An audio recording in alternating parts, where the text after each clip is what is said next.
Morning mga kapatid, ito na naman tayo. Yun, Sampaloc, September 17. Ayun, nagre-ready ng ating ibon doon sa Sampaloc. Ayun, papalik na. Ito na makita. Yun, papalik na sila. Yun,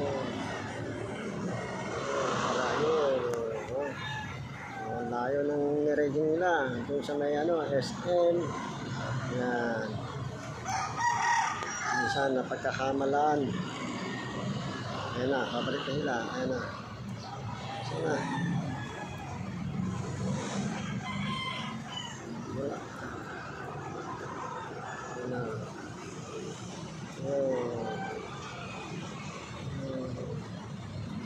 Yun, papalik na sila. Minsan napagkakamalan na kay Egay at saka sa mga big pansier ang ibon natin, pero okay lang. Ayun sila. Tapos na mikot, ayan.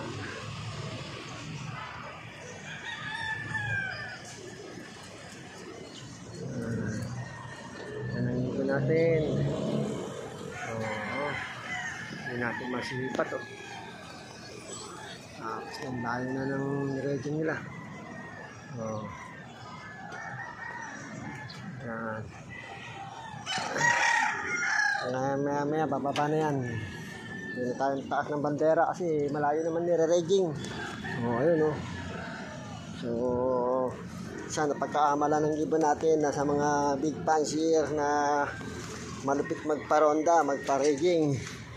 Sa atin malupit din. Kaya lang ang problema, pagdating sa paduluan, hanggang dulo lang, walang uya.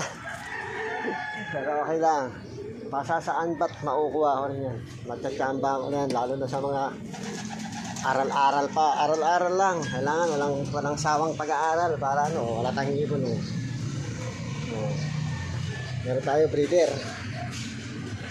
Ang breeder natin, yung Sabado lang. Pag sinipag, kahit linggo, pinapahawalan.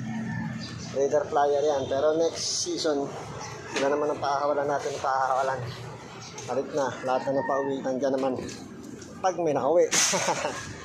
So, ito. Tingin tayo ng ating gamot.